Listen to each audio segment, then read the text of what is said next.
Good day, viewers. Read the Bible with me. Exodus chapter 10. The eighth plague, the locusts.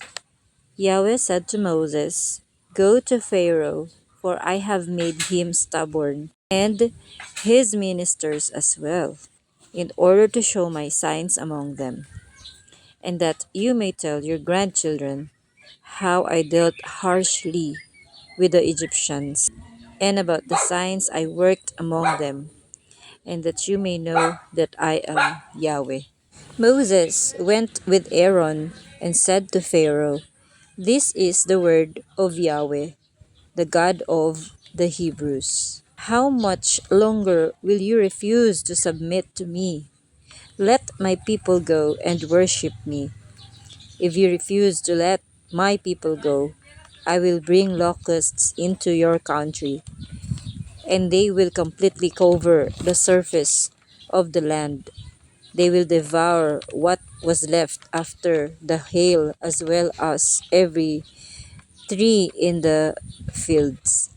They will fill your house and the houses of your ministers and all the houses in Egypt, something your fathers never seen from ancient times to this day." Having said this, Moses turned away and left Pharaoh's presence. Pharaoh's ministers said to him, "For how long will this man be a snare to us? Let the men go and worship Yahweh, their God. Don't you realize that Egypt is ruined?" So Moses and Aaron were brought back to Pharaoh, and he said, "Go, worship Yahweh, your God, but exactly who are to go?" Moses said, "We shall go with our young and old, with our sons and daughters, with our sheep and our cattle, for it is the great feast of Yahweh that we are to celebrate." Pharaoh said, "May Yahweh help you if ever I let you go with your little ones. Oh no, it's clear you are bent on evil. No, only the men will offer sacrifice to Yahweh, if that is what you want." And they were driven away from Pharaoh's presence.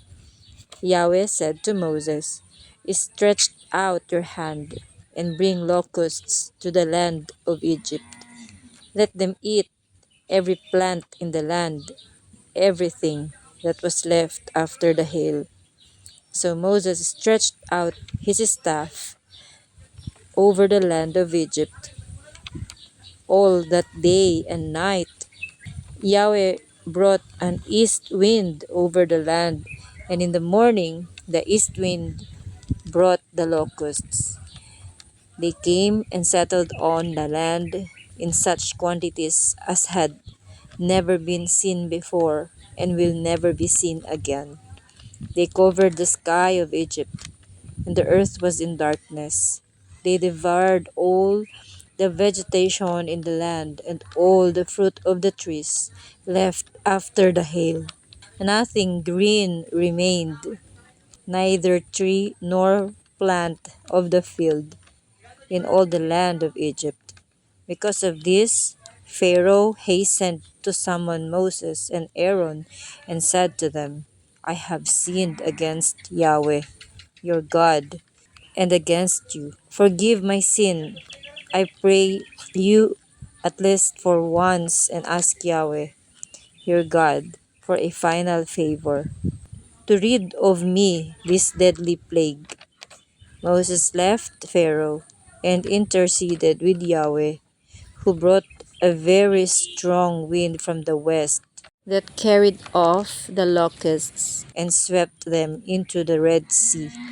Not one locust was left within the boundaries of Egypt. But Yahweh let Pharaoh be stubborn, and he would not allow the Israelites to live. The ninth plague, the darkness. Yahweh said to Moses, "Stretch your hand towards heaven, and let darkness descend on the land of Egypt a darkness so dense that it can be felt. Moses stretched out his hand towards heaven, and instantly black darkness covered the land of Egypt for 3 days. They could not see each other, and they could not move about for 3 days. But where the sons of Israel lived, there was light. Pharaoh summoned Moses and said, "Go and worship Yahweh, you and your children with you. Leave only your flocks and herds behind." Moses said, "Are you going to give us animals for our sacrifices and burnt offerings? No, our cattle to the last hoof must also go with us, for it is from our livestock that we will choose the victims we will offer to Yahweh. Moreover, we shall not know which ones we must sacrifice until we arrive at that place." But Yahweh let Pharaoh be stubborn, and Pharaoh would not let them go. Pharaoh said to Moses, "Get out of my sight. Take care. Never come before me again. For the day you do, you will die." Moses said, "It is as you say. I shall never come before you again."